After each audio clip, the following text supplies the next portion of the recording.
याच्यात अजून एक पात्र आहे बरं का, ते पाटण्याच्या आसपास इंग्रजांची मारहाणी करत बसले.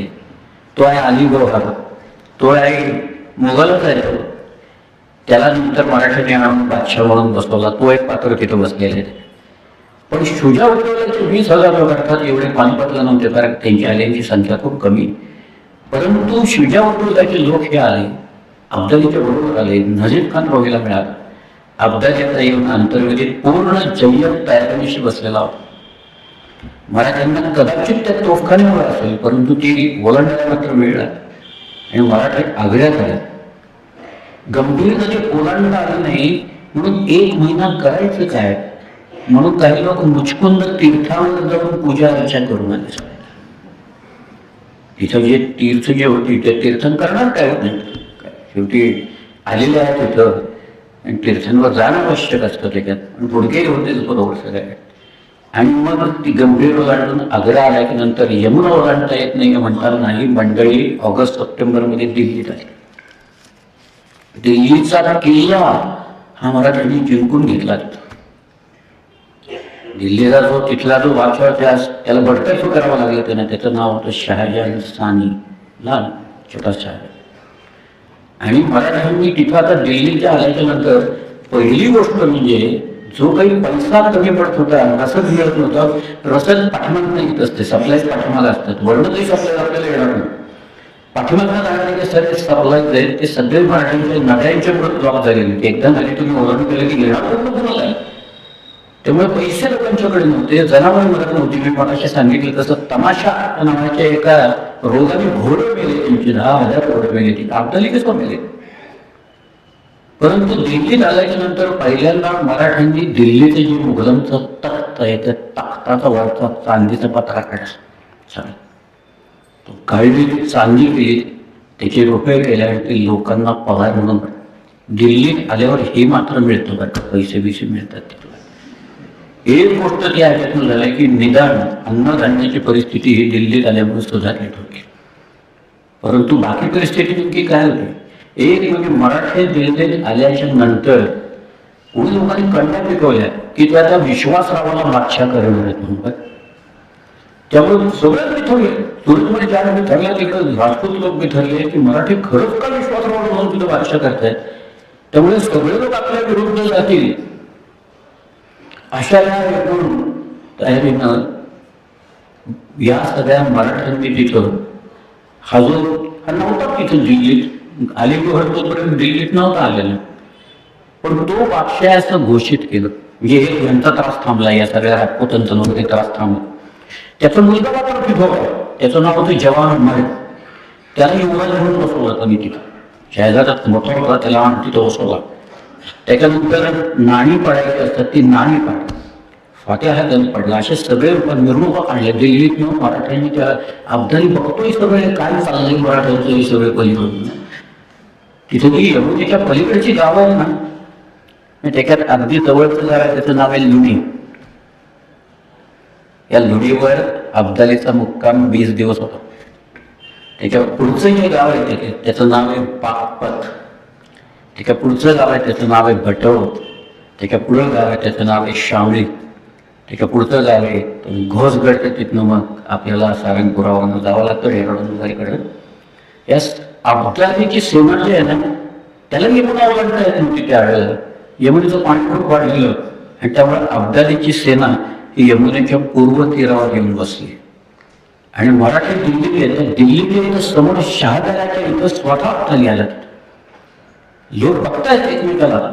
एवढंच नव्हे, अब्दालीकडे मोठ्या पल्ल्याच्या तोफा होत्या, त्यातले गोळे म्हणून लागले मराठ्यांना. त्यांनी लागल्या तिकडून. तेव्हा आम्हाला कळलं अब्दाली पलीकडे आला, नाही तो तोपर्यंत बघताही नव्हता जायचा.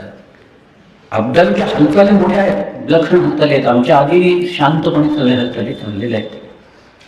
सरशिवराव दिल्लीवर आता करणार काय, दिल्ली तर ताब्यात आली, बादशाह तर केला, यमुना तर ओलांडता येत नाही, मग काय करायचं. लोक म्हणाले आता कुंजपुरावर जाऊन बदल्या घेऊन दत्ताजी शिंदेला मारला ना, तो नजीब खानाचा भाऊ सुलतान खान हा तिथं बसलेला आहे, अब्दुल समद खान हा तिथं आहे आणि ज्याचं मुख ज्यांनी कापलं दत्ताजीचं तो कुतुबशाह तिथं आहे. आपण जाऊ आणि या पहिल्यांदा म्हणून टाकतो सगळ्यांना कुंजपुरात ताब्यात. म्हणून मंडळी कुंचपुऱ्याकडे निघा. कुंचपुऱ्याची तिथे आली. कुंचपुरा अगदी यमुनेला लागून नाहीये, त्याला बाहेरच्या बाजूला. कुंचपुऱ्याला आले ही सुद्धा एक चांगली गोष्ट होती त्याच्यात, कारण अब्दालीला मिळणारी काही रसद ही तिथं होती. एक प्रमाण दिले ना त्यांनी, किती रसद, 10,000 खंडी एवढं असं लिहिले त्यांनी आपल्याला. काही दारूगोळा होता त्याला देणार. आणि तेही लोक वाट बघत बसले होते की कुंचपुऱ्यात उतार कधी मिळतो आणि कधी अब्दालीच्या हातात आपण हे सगळे सामान देते. म्हणून ते वाट बघत बसले असताना मराठ्यानं कळलं तिथं गहू आहे. आधी तर अन्नाचं इथून मिळत नव्हतं, चांगलं दिल्लीला आल्यावर होतं. पण मराठी मंडळी चला आपण कुंचपुऱ्यावर होतो. आणि कुंचपुऱ्याचा किल्लेदार होता तर सुलतान खानाने किल्ला आपलं कळीपॉईंट बंद करून राहिला. आणि कुतुबशाह, अब्दुल समद खान हे सगळे बाहेर राहिलेले किल्ले ते लपून राहिलेले होते तिथल्या दलदलीत आणि झाडात तिथं. आणि मराठा तिथपर्यंत आले आणि म्हणाले आरावा करत म्हणत होते किल्ला आम्हाला किल्ल्यात घ्या, आम्हाला किल्ल्यात घ्यायचं. आणि किल्ल्यातच घेतलं नाही. आणि मराठी आले, मराठ्यांनी तोफा टाकल्या त्याच्यात. इब्राहिम खान गाझी यांनी तोफांचा इतका जोरात मारा केला की कुंचपुरा फुटला बाद केला, थोडं तोडून टाकल्यानंतर सगळ्यात शेवटी. पण हे 2 लोक जिवंत सापडले, कुतुबशाह आणि अब्दुल समद खान. हे 2 जिवंत पळावले मराठ्यांच्या हातात. त्या बकरीत काय सांगू, जेव्हा भाऊच्या समोर आणण्यात आले ना, आता बकरीत लय खरं असेलच असं नाहीये. त्या कुतुबशाहला पाहिल्याच्या नंतर जेव्हा भाऊला कळलं की दत्ताजी शिंदेचं मस्तक कापणारा नेणारा हा माणूस, तेव्हा भाऊ म्हणाला याच्या मुखात लघुशंका करा आणि त्याचं मस्तक मारा. पण या दोघांची मस्तक कापण्यात आली आणि त्याच्यानंतर ती भाल्यावर सगळीकडनं मिरवण्यात आली. आपल्याला कुंचपुऱ्याची रसद मिळाली आपल्या सगळ्या लोकांना. त्याचे काही रेट्स केलेत अब्दालीचे नंतरच्या काळातले, अब्दाली रिमोनावरून आल्याच्या नंतर की काय काय तिथं किती एका रुपयाला चणी किती मिळत होती, गहू किती मिळत होतं, त्याला धारण म्हणतात. ती धारण कुठं आणि कशी होती याचे आपल्याला उपलब्ध आहेत, कागदपत्रात उपलब्ध आहे. पण ही वेळ कुंचपुरा घेतल्याच्या नंतर एक फार छान काही गोष्टी फार सुंदर असतात. या बुराडी घाटच्या लढाईत दत्ताजी पडल्याच्या नंतर शिंद्यांची जी काही लूटमार केलेली होती त्याच्यात एक फार सुंदर हत्ती होतं, त्याचं नाव होतं जव्हेर गज. गंमत म्हणजे कुंचपुरा काबीज केल्याच्या नंतर जव्हेर गज मिळाल्याच्या नंतर बकरीत त्यांनी लिहिले शिंदेच्या लोकांचं हर्ष काय वारणामात यावर हत्या परत आला. शिवलक्ष्मी यांनी होता तो जव्हेर गज आपल्या ताब्यात. आता कुंचपुऱ्यापर्यंतचा पूर्ण यमुनेचा पश्चिम किनारा हा मराठ्यांच्या ताब्यात. यमुना पुतळी भरून वाटते. अब्दाली पलीकडे सेना, प्रत्येक उतारावर अब्दालीचे लोक आहेत. काही उतारांनी दाबून ठेवलेले आहेत. या वेळेला काय करावं मराठी म्हणाले कुरुक्षेत्र जवळ आहे, जाऊया तिथं जाऊन पूजा अर्चा करून घेऊया सगळ्या. त्यामुळे भाऊ आणि मंडळी काही कुरुक्षेत्राकडे जायला लागली. आणि अब्दाली ज्या वेळेला कळलं ही मंडळी चाललेली आहेत तिकडं आणि विशेषतः कुतुबशाह मारला गेलेला आहे, अब्दुल समद खान मारला गेलेला आहे, हे ज्यावेळेला अब्दालीला कळलं तेव्हा अब्दाली म्हणाला माझ्याबरोबर जे असतील तेवढे सगळे आहेत, मी यमुना ओलांडून जाणार, मी यमुनेत हत्ती घालीन, घोडी घालीन, का वाटेल ते करेन, पण मी यमुना ओलांडून जाईन. एके ठिकाणी लिहिलं आहे त्यांनी कागदावर काही मंत्र लिहिले ते कागद सोडले, त्यांनी काही पत्रांवर मंत्र लिहिले ते पत्र यमुनेत सोडले, यमुनेला उतार केला. तसं नव्हतं. एक गुलाबसिंग जाट नावाचा माणूस आहे. या गुलाबसिंग जाटांना अब्दालीला तो मार्ग दाखवला की याही वेळेला सुद्धा तुम्हाला यमुना ओलांडता येईल, मी तुम्हाला दाखवतो. आणि अब्दाली त्या गौरीपुराच्या हितनं त्या दिवशी तारीख आहे 23 ऑक्टोबर 1760. या दिवशी अब्दालीने यमुना ओलांडायला सुरुवात केली आणि पुढच्या 3 ते 4 दिवसात अब्दाली यमुना ओलांडून भाऊ आणि दिल्ली याच्यामध्ये येऊन मराठी काही कुरुक्षेत्रावर आहेत, त्यांना पत्ताच नाही आहे अब्दाली ओलांडून आला. उताराला दाबून ठेवायला पाहिजे होते, ते दाबून ठेवलेले होते की नाही एका वेगळ्याच ठिकाणात अब्दालीनं मुळात तो उतार काढलेला होता आणि तिथनं तो यमुनावर 3-4 दिवस लागले जातील. त्याच्याकडे तोफा होता, त्याच्याकडे उंट होते, त्याच्याकडे 2000 असे होते उंट की त्यांच्यावर तोफा होता. उष्ट्र नाला म्हणतात, ते उष्ट्र मोबाईल तोफा होता त्याच्या. आता ही परिस्थिती आहे की 23, 24, 25, 26 ऑक्टोबर 1760 ची. मराठी आहेत कुरुक्षेत्रावर आणि कुचपुऱ्यावर आणि अब्दालीनं येऊन दिल्लीला जायचा रस्ता हा पूर्णपणे बंद करून टाकलेला आहे सगळ्या. उद्या पानिपतावर काय झालं नेमकं ते मी उद्या सांगेन. कोणाचे गोल कसे होते, कोणाचा व्यूह कसा होता, अब्दालीनं काय रचना केली, भाऊनं काय रचना केली, कोणकोण मारलं गेलं, गोविंदपंत बुंदेलांचं डोकं मारून अब्दालीनं कसं पाठवलं, बळवंतराव मेंदळे हे कसे गेले तिथं, बळवंतरावांची बायको ताई मेंदळे कशी सती गेली तिथं, ही कहाणी आहे सगळी. आणि उद्या त्या नेमकं काय झालं पानिपतावर आणि त्याचे परिणाम काय झाले हे मी उद्या सांगेन. धन्यवाद.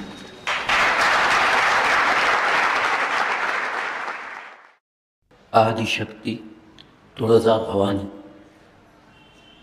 आजच्या कार्यक्रमाचे अध्यक्ष जनरल शेकटकर साहेब, आवर्जून उपस्थित राहिलेले पुण्याचे महापौर आदरणीय मोहनसिंग राजपालजी, माझे 2 मित्र इथं बसले, प्रमुख पाहुणे म्हणून आले, विकास मटकरी आणि सदानंद मोरे, डॉक्टर सदानंद मोरे, या सगळ्यांनी जे आज भाषणात मुद्दे सांगितलेत ना, ते मुद्दे अत्यंत महत्त्वाचे आहेत. शेकटकर साहेबांनी माझ्याकडे बघून कृष्ण वगैरे काहीतरी म्हणाले ते, पण एक गोष्ट सांगतो, माझा जन्म गोकुळाष्टमीचा आहे.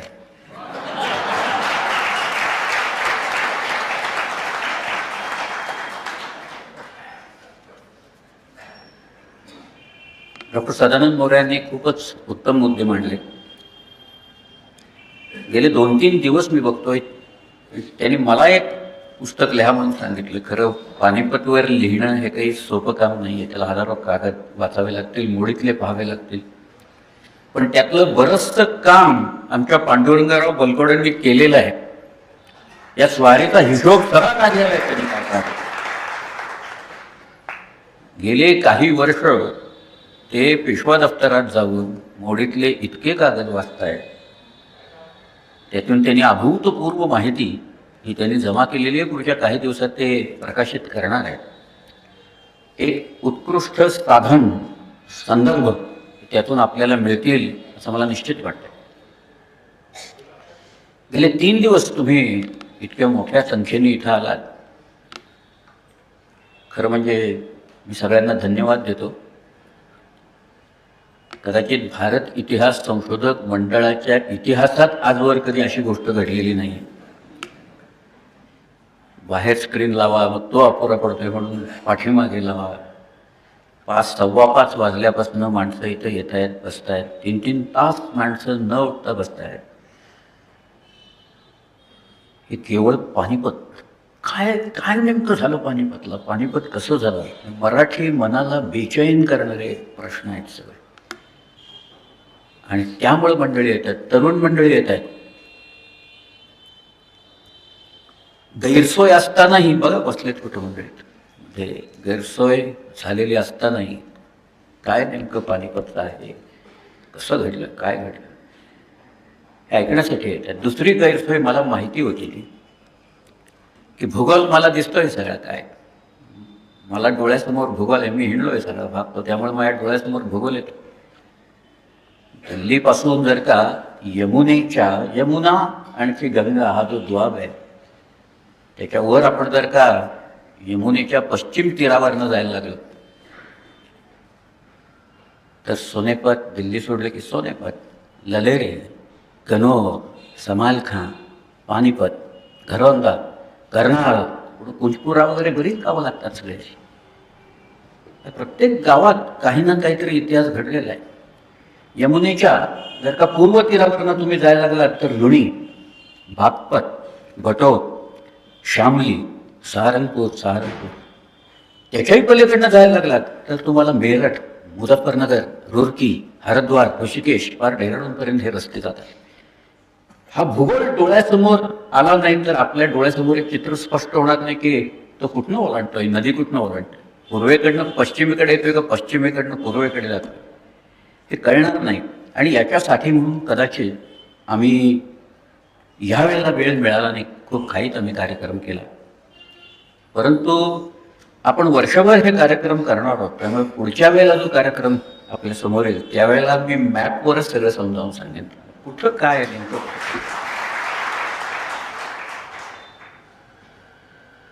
काल मी आलो होतो, अब्दालीनं यमुना ओलांडली.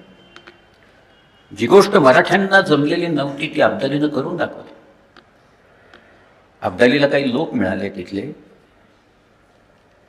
गुलाबसिंग गुजर म्हणून होता, त्यांनी अब्दालीला ही वाट दाखवली. आणि अब्दाली 24-25 पासून पुढचे 2-3 दिवस तरी नक्की त्याची सेना गौरीपुरा म्हणून बागपतच्या पासून अगदी जवळ एक घाट आहे, तिथनं तो गौरीपुरा ओलांडून तो यमुनेच्या पश्चिम तीरावर आला आणि सराफेरो भाऊ आणि दिल्ली यांच्या मध्ये येऊन थांबला.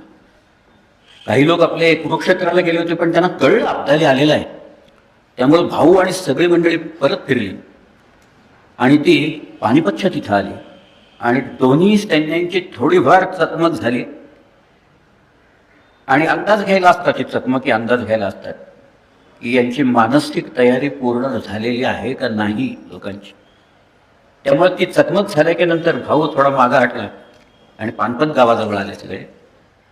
आणि अब्दालीची छावणी जी होती ती अब्दालीची छावणी सुद्धा थोडीशी पाठीमागं आहे. तिथं खेडी, नांगल, रिसालो अशी जी गावं आहेत त्यात तिथं त्याची अब्दालीची छावणी येऊन पडलेली होती. 2 सेनानी समोरासमोर येतात. साधारण आपण म्हणू 28-29 ऑक्टोबर 1760. त्यातला एक तर्णाबाण गडी आहे. एक युद्ध तो खेळलेला आहे मोठं, उदगीरचं युद्ध, निजाम उलमुल्काच्या विरुद्ध 1 वर्ष आधी तो खेळलेला आहे आणि जिंकलेला आहे. असा एक 31शी सुद्धा पुरी न केलेला, 30 पूर्ण झालेला एक अतिशय देखणा सदाशिवराव तिथं उभा आहे. धैर्यवान आहे, लढाईतनं पळून जायचं त्याचं मुळीच ठरलेलं नाही, लढाई करायची तेच ठरलेलं आहे. त्याच्या समोर हिंदुस्थानात 4 वेळा तरी किमान आलेला, आत्ता केटकर सरांनी सांगितलं अफगाणिस्तान हा कसा आहे आणि कसा लढतोय, विलक्षण ग्रुप आहे तो सगळा. तर मागं आपली फ्लाईट ज्या वेळेला हायजॅक केलेली होती RC-814, त्यावेळेला तुम्ही तो पाहिला असेल कसा आहे म्हणून. जे काही चित्रण टी व्हीवर दिसत असतं त्याच्यावर तो अफगाणिस्तान पाहिला. अफगाणिस्तानची भीती आजची नाही आहे. एक गंमत म्हणून तुम्हाला जाता उदाहरण सांगतो. शायस्ता खान पुण्यात बसलेला, शायस्ता खान 3 वर्ष इथं बसलेला. आपल्या मुलीचं लग्न त्यांनी लाल महालात ठेवलं. परी बेगम म्हणून त्याची जी मुलगी होती तिचं लग्न, त्याची बहीण फरजाना बेगम, तिचं लग्न जाफर खानाशी झालं होतं. त्याचा मुलगा कामगार खान याच्याशी पुण्यात ते लग्न लागलं. पुण्याला 3 दिवस सुट्टी दिली. तर जाफर खानाचा अजून एक मुलगा होता, त्याचं नाव नामदार खान. त्याचा एकदम मिऱ्या डोंगराच्या इथे शिवाजी महाराजांनी पराभव केलेला होता. हा नामदार खान शाहिस्ते खानाकडे आला आणि तो शाहिस्ता खानाला म्हणाला की मामू, आपण या सगळ्या 3 वर्षात एकच किल्ला जिंकलाय, तो म्हणजे चाकणचा भुईकोट, बाकी काही जिंकलेली नाही. तर तुम्ही मला परवानगी द्या, मी शिवाजीला पकडून घेऊन येतो इथून. तर शाहिस्ता खान असं म्हणाला, तू तुझ्या जवानीच्या जोशात हे सगळं बोलतोयस. आपण जर का शिवाजीला इथं पकडलं तर औरंगजेबाला दक्षिणेत कोणीही मोठा शत्रू राहणार नाही आणि एवढी अवघड कामगिरी केली म्हणून आपल्याला औरंगजेब काबूल आणि कंधारला पाठवेल. त्याच्यापेक्षा पुणे फार छान आहे म्हणाले, इथलं हवा पाणी, आपण इथंच राहू नको, मनात सुद्धा आणू नकोस शिवाजीला पकडायचं ते. थोडक्यात म्हणजे अफगाण हे मुरलेलं आहे. तसं काय, अफगाण हे त्या घरेल वॉरफेअरमध्ये अत्यंत मुरलेले लोक आहेत. याला कझाकी असं आपल्याकडं म्हटलेलं आहे. आपल्या सगळ्या लोकांना कझाकदार असं म्हणे. मराठे यांची जी लढाईची पद्धतच आहे त्या पद्धतीलाच कझाकी म्हणजे कोसाक्स ज्याप्रमाणे नसतात, कमीत कमी नुकसान आणि शत्रूचं जास्तीत जास्त नुकसान आणि आपलं कमीत कमी नुकसान. बाजीप्रभूला कझाकदार म्हटलंय. त्याच्यावरूनच कजाक शब्द आला आणि तो कुठं आहे त्याचा अर्थ बघा. सध्या काय कशाचे अर्थ बदलतात इतिहासात, आत्ताचे काही कळत नाही त्याच्यात.